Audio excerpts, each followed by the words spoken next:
दोस्तों नमस्कार। आज मेरा वीडियो का टॉपिक है Pakistan ISI and its human courier network is targeting Indian gels.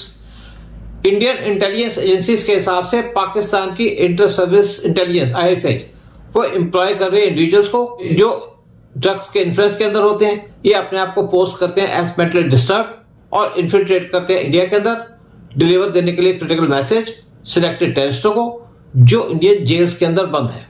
Security agency ने डिटेक्ट किए कम से कम 4 से ज्यादा ऐसे केस जुलाई 2024 से अब तक, जिसके अंदर पाकिस्तानी नेशनल्स वो इंडिया के अंदर एंटर किए पाकिस्तान से या पाकिस्तान ऑक्युपाइड कश्मीर से।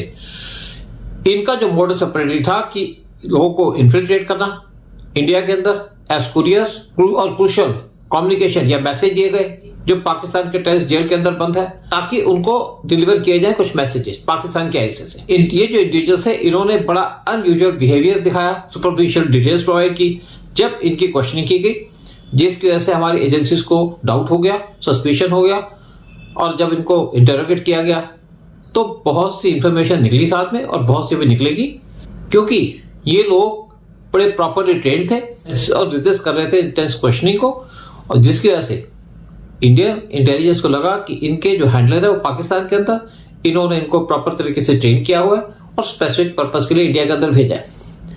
और ये स्पेशली कोई मोबाइल फोन नहीं यूज कर रहे थे, इंटरनेट नहीं यूज कर रहे थे क्योंकि वो अपने फुटप्रिंट्स को पीछे छोड़ जाते हैं। इसलिए नया मेथड निकाला है पाकिस्तान की आईएसआई ने।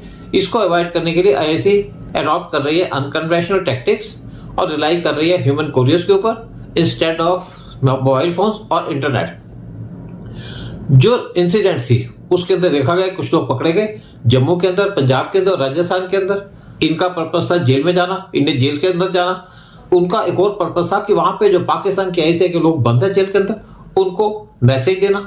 जैसे कुछ लोगों के केस सामने आए, एक जो माइनर था वो पाकिस्तान से आया अटोक डिस्ट्रिक्ट से और उसको इंटरसेप्ट किया पंजाब के सिक्योरिटी पर्सनल ने और देखा गया उसके पास कुछ पेपर्स है अरबिक के अंदर जो उसकी पोजेशन में थे, लेकिन उसके ऊपर जो लिखा था किसी तरीके से पढ़ा नहीं जा रहा था।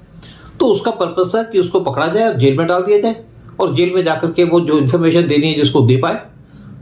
और सिक्योरिटी फोर्सेस को इन्वेस्टिगेट कर रही है कि इसका क्या पर्पस है। बिजनौर इंसिडेंट, एक पाकिस्तानी नेशनल वो बिजनौर के एक विलेज से पकड़ा गया राजस्थान के अंदर, वो अपने आप को पोस्ट कर रहा था मेंटली डिस्टर्ब। जब उससे क्वेश्चनिंग की गई तो उसने बताया कि उसको हायर किया गया पाकिस्तानी ड्रग लॉर्ड ने, सरफराज जोहिया और नवाज ने, ताकि वो इंडिया के अंदर नारकोटिक को स्मगल कर सके और इंडिया के अंदर आकर के इंटेलिजेंस गैदर कर सके और बॉर्डर सिक्योरिटी फोर्स किस तरीके से उनकी डिप्लॉयमेंट और कहां को डिप्लॉय किए गए। मोहम्मद असाद, एक दूसरा केस, मोहम्मद असाद एक यूथ जो लाहौर से है वो इंडिया के अंदर एंटर किया पाकिस्तान से और मोटरसाइकिल पे आया और मोटरसाइकिल पे आकर के वेट कर रहा था कि बीएसएफ उसको पकड़े। मोहम्मद असाद को जब बीएसएफ ने पकड़ा तो उन्होंने उससे क्वेश्चन किया तो उसने कहा कि उसका एक डिस्प्यूट था उसकी गर्लफ्रेंड के बारे में और इंडियन एजेंसीज को लगा कि ये कुछ जो बातें कर रहा है वो ठीक नहीं है। जब बाद में असाद को कन्फ्रंट किया गया तो पता चला कि वो कुरियर था और कुछ मैसेजेस लेके आया था जो उसने डिलीवर करने टेररिस्टों को जो लॉज थे स्पेसिफिक जेल्स के अंदर। शाहिद इमरान अक्टूबर 2024 में एक 31 साल का आदमी शाहिद इमरान वो इंडिया के अंदर एंटर हुआ वाया जम्मू सेक्टर और उसने कहा कि मैं विजिट करना चाहता हूं काली टेम्पल और यहाँ पे शादी करना चाहता हूँ। तो इंटेलिजेंस ऑफिसर्स को उसका बिहेवियर बड़ा अननेचुरल लगा और उनको उसके ऊपर डाउट हुआ।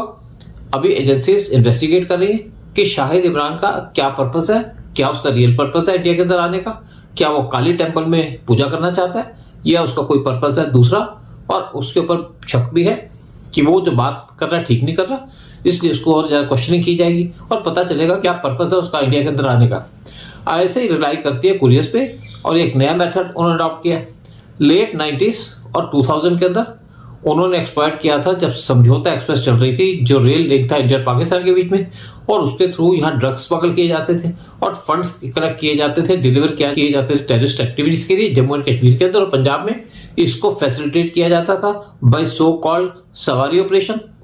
और जब सस्पेंड कर दी गई समझौता एक्सप्रेस फरवरी 2019 में पुलवामा अटैक के बाद जहां पे 40 इंडियन सोल्जर्स की डेथ हुई थी या मार्टर कर दिया गया था टेररिस्ट अटैक के अंदर, तो उन्होंने नए मेथड निकालने शुरू कर दिए किस तरीके से इंडिया के अंदर ड्रग्स स्मगल किए जा सकते हैं, या जो लोग उनके जेल के अंदर बंद हैं उनको मैसेज दिया जा सकता है। रिसेंटली पाकिस्तान ने ड्रोन्स भेजने शुरू कर दी थी इंडिया के अंदर, ड्रोन्स के साथ कुछ आर्म्स एमुनिशन भी भेजा करते थे, फिर साथ में यहाँ पे ड्रग्स भेजा करते थे ड्रोन्स के थ्रू। लेकिन जब हमारी सिक्योरिटी फोर्सेस ने बॉर्डर के ऊपर स्मार्ट फेंसिंग लगानी शुरू कर दी और एंटी ड्रोन सिस्टम लगा दिए, तो ड्रोन भी वहां से आने बंद हो गए। तो अब पाकिस्तान ने नया तरीका ढूंढा, यानी कि कुरियर को भेजने का, पोजिंग एज मेंटली रिटार्डेड, या दिखाना कि मैं कोई और पर्पस के लिए आया हूं, लेकिन उनका पर्पस है इंडिया के अंदर इन्फिल्ट्रेट करना और इंडिया को डिस्टर्ब करना। आईएसआई कंटिन्यूसली अपनी ओल्ड टैक्टिक्स को यूज करती है नए एडप्शन से, ताकि सिक्योरिटी फोर्सेस को एवेट किया जा सके या बाईपास किया जा सके या उनको मिसलीड किया जा सके। इन्फिल्ट्रेटर्स टिपिकली बुक किए जाते हैं अंडर फॉरेनर्स एक्ट और पासपोर्ट एक्ट, जिसके अंदर उनको 2 से 8 साल की कैद होती है, और उसके बाद उनको जब उनका सेंटेंस खत्म हो जाता है तो उनको पाकिस्तान के अंदर वापस भेज दिया जाता है। लेकिन अथॉरिटीज इस टाइम पे जो लोग पकड़े जाते हैं उनकी कस्टडी मांगती है ज्यादा टाइम के लिए, ताकि वो डीपर प्रोब कर सके उनका क्या कनेक्शन है और कौन उनके हैंडलर है। आईएसआई की जो इन्फिल्ट्रेशन टैक्टिक्स है उनको क्लोजली कनेक्ट किया जाता है ड्रग स्मगलिंग ऑपरेशन से, जहां से पैसा इकट्ठा होता है और टेररिस्ट नेटवर्क के लिए डिस्ट्रीब्यूट किया जाता है। सिक्योरिटी फोर्सेस हाई अलर्ट पे और कोऑर्डिनेट कर रही है अपनी एफर्ट्स, ताकि जो इमर्जिंग थ्रेट है पाकिस्तान की तरफ से उसको काउंटर किया जा सके। पाक आईएसआई कंटिन्यूसली टच कर रही है क्रॉस बॉर्डर एस्पिनेज के अंदर, और यहाँ पे इंडियन सिक्योरिटी फोर्सेस को जरूरत है, एजेंसीज को जरूरत है कि वो विजिलेंट रहे और अलॉन्ग इंडियाज बॉर्डर हमारी security forces agency continuously deal करती रहती है। जो चेंजिंग टैक्टिक्स होती हैं पाकिस्तान की आईएसआई की, और जो कैलकुलेटेड एफर्ट है पाकिस्तान आईएसआई की इंडिया को डिस्टेबलाइज करने की और इंडिया के सिक्योरिटी फ्रेमवर्क को डिस्टर्ब करने की, साथ में जो टेररिस्ट नेटवर्क है उनको सपोर्ट करना, एड करना। लेकिन इंडियन एजेंसीज भी अलर्ट है और उनके जो नए मेथड है उसको हमेशा काउंटर करते रहते हैं। जय हिंद, जय भारत।